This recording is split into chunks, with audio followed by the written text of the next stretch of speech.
Ako kahit ganito ako, mahal na mahal ako ng mommy ko. Eh ikaw, ni hindi ka nga binalikan o hinanap man lang ng biological mother mo for more than 2 decades of your existence.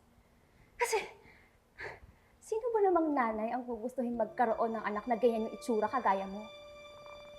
So kahit gaano ka pa ka-perfect, kahit gaano ka pa kagaling, hindi ka matanggap ng magulang mo. Imbes na ipagmalaki ka nila, kinakahiya ka pa. Tama ka.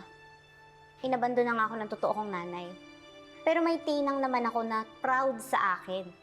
Alam mo kung ano pang laman ko sa'yo? Meron akong tatay na sobra ring proud sa akin.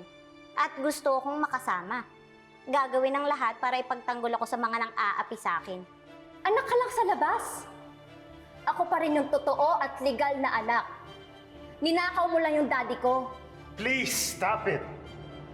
Wala akong ninanakaw sa'yo.